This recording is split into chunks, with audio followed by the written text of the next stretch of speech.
Hey guys! Maganda rin gabi! Welcome back po dito sa Gandara SRU channel for showbiz update. Nandito na naman nga po akong muli nagbabalik. Ang nagmamaganda ninyong kachismosang Kim Pao. Wala na nga pong iba ang lokaret na si Gandara upang maghatid sa inyo ng latest update and fresh happenings patungkol kina Kim Chiu and Paolo Avellino. And para sa gabing ito, focus po muna tayo kay Kimberly ang ating pong pag-uusapan. Pero, meron pong ilan na naghahanap kay Paolo Avellino and hindi naman yan mawawala. I think so.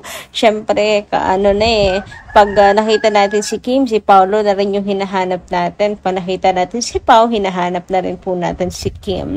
So, ayan. Kaya yung ngayon na may mga solo pics si Kim Chiu, even sa pag-workout, panay na pong hanap kay Paolo. So, nasaan si Paolo? Pero bago po tayo magsimula, sa mga di pa nakaka-subscribe sa ating channel, maaari lamang na pindutin po ninyo subscribe button at notification bell natin na nandyan sa baba para mag-i-update po kayo at ma-notify tuwing may bago po tayong chika at balita hinggil sa Kim Pao.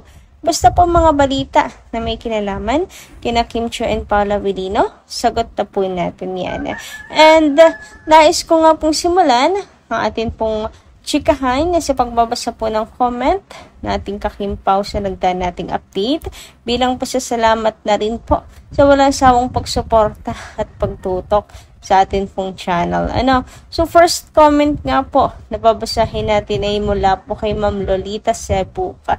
Magandang gabi nga po sa inyo. Ang sabi niya rito, gandang gabi Gandara. Anyway, kamusta po pala kayong lahat? Ayan, sa mga nasa lanta po ng bagyo, kamusta? Hope may power na po sa inyo, no? And wala pong naging malaking epekto ang bagyo sa inyong buhay at tahanan. So, ayan, ingat-ingat po tayong lahat. Anyway, ito nga, sabi niya, Gandara, totoo ba yung nabasa ko sa Showtime? Atong sa ST. Kasama ko sa ST Showtime Nagamit daw yung kay Kim na account, na-hack daw. Natapos magamit at siniraan si Kim na nagsabi daw si Kim ng hindi maganda kay kay Marcoleta. Kaya dami na namang bash kay Kim at galit kay Kim. Pero sinabi ni Vice Ganda na hahanapin nila yung gumamit ang account ni Kim bago na-hack. Ang gumawa noon ay agad hinak pero nangako si Vice na nalalaman nila kung sino ang gumawa. Noong talagang gagawin ng taong naiinggit kay Kim ang lahat para sirain si Kim. Sobra na talaga ang kawalang hiyaan ng mga taong itong gumawa ng ganito. Kailangan mahuli at nang masampulan ang gumawa noon. Kawawa si Kim, daming nagagal sa kanya gawa ng giterang yun. Sana malaman ni Vice Ganda ang gumawa noon. Delete daw agad at nahack pati yung kay Kim na account. Ba tawag doon? Sa totoo lang wala akong kaalam-alam sa mga ganyan na ginagamit ng account ng iba. Paano niya nakuha yung account ni Kim? Sana mahuli at maipakulong. Sobra na.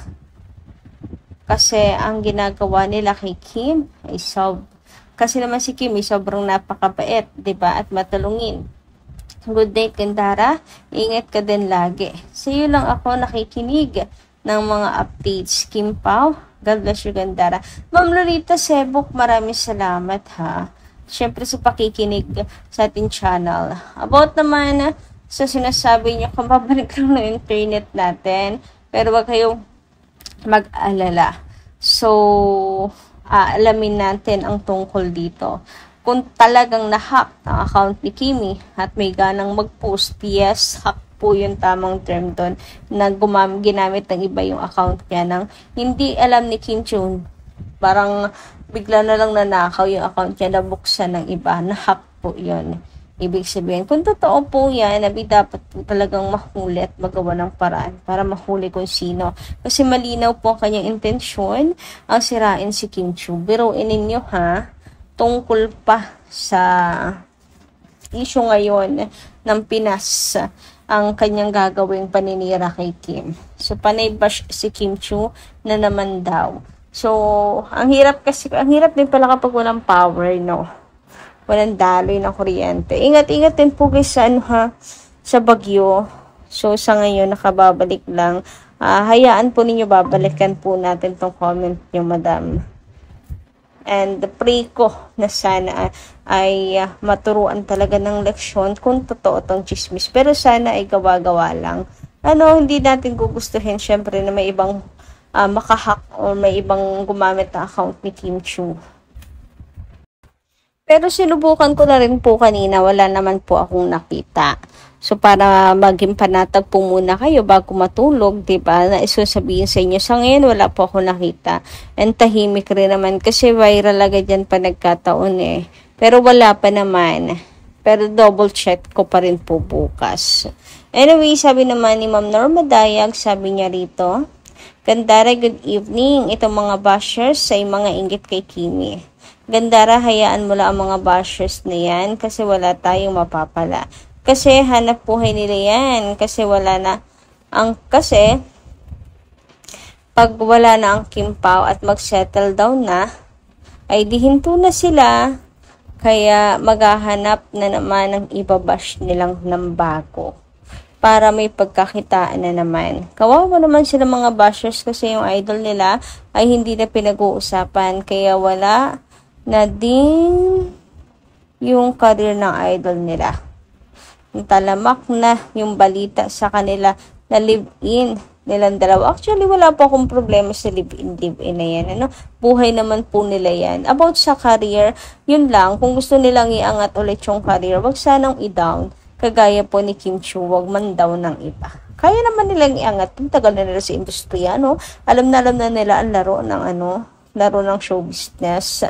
Wag lang po talaga yung dirty tactics na kailangan manira ng iba. Meron kayong ganun, Mayroong binabayarang reporters. Napapanood ko yun sa teleserye. may binabayarang talagang, manunulat, reporters, para manghalungkat ng ikasisira ng isa. Tapos pag may ibang umusbong at angat yung pangalan, alam na. Ganon. Anyway, eto pa. About sa live-in, wag na tayo makialam doon. Buhay po nila yon. Sana'y i-vlogs na nila yung idol nila ay nag-celebrate ng birthday ng live-in ng lalaki sa Spain. O, diba? Sana yun ang ibalitan yung mga bashers para uminit yung idol nyo. Kasi hopeless na kayo. Hanggang sa ganyan na lang ang career ng idol nyo. Ha, ha, ha, ha. You all bashers of Kim Pao. Mga nonsense bashers. God bless. Kim Pao always guide and protect them both in all their undertakings. Shalom. So, ayan. Hindi ko naman sa pinapakalman kayo, madam, pero tungkol po rito, kasi sana pag mananalangin po tayo, kagaya niyan, we are asking protection for Kim sa lahat ng ginagawa nila. Tayo yung humihingi. So, wag tayong gumawa ng hindi maganda kagaya niyan. Inano pa ninyo yung bashers. Minura ba? Ganyan. Tapos biglang ihingi ng protection. Baka hindi tayo pakinggan yan. Anyway, ayun, ang hiling ko lang talaga sa mga bashers po is that tigilan nila yung panghihila kay Kim pababa kasi walang mangyayari sa kanila, promise. Hindi pababayaan syempre ng Kim Pao si Kim Chiu. Anyway, dumako naman nga po tayo dito sa mga larawan ni Kim Chiu na kumakalat kung saan mag-isa nga lang daw po si Kim Chiu. Hinahanap po si Paula Avellino. Ayan, kung mag-isa lang daw nag-grocery ba talaga si Kim, wala Paula Avellino around, ganyan. Ano na talaga, nagsisilbing anino na nila ang isa't isa, Grabe. Anyway, wala naman pong masama kasi masama naman po yung panahon. Hindi tayo dapat maghanap. What if magkaiba sila ng tinutuluyan? Kasi we know naman Kim Chiu, diba? tapos masama yung panahon. Medyo may katigasan din ang ulo ni Kim na kaya na niya mag-isa, independent. Maraming mga reasons kung sakali man nga mag-isa si Kim Chiu. Pwedeng dahil sa panahon ngayon, or si Paula Avellino may work. Alam niya naman si Pao nagtatrabaho. Hindi lang siya aktor, nagtatrabaho din po yan sa likod ng camera. Paano kung inaatupag niya pala yung camera settings, yung kung ano lang yung kukuning eksena, bawat angle, yun. Mana niya yung tinatrabaho niya, tapos si Kim Chiu nagpapakamisis na ako na ang bahala sa ano mo. Pag ako na bahala sa dinner natin, babe, sa lunch mo, babe, pag ready kita, pagluluto, mga ganyang bagay. Mana yung papakamisis naman yung tao. Tapos hanapin niyo si Paula Avellino. Anyway, so wala pong problema doon, ano? Wala pong problema. Pero napakatahimik ka na, Kim Pao. Pero ako naman kasi inaasahan ko na yan mula nung pumunta sila sa Cebu na magiging matumal talagang update sa Kim Pao. As usual naman. 'Di ba? Parang di naman na tayo nasanay. Nakaraan din naman tahimik ng Kim Pao. Anyway, hanggang dito lang muna nating update. Maraming salamat po sa inyong pakikinig. Kita kasi po muli sa mga susunod pa nating chikas tungkol sa kanila. Maraming salamat.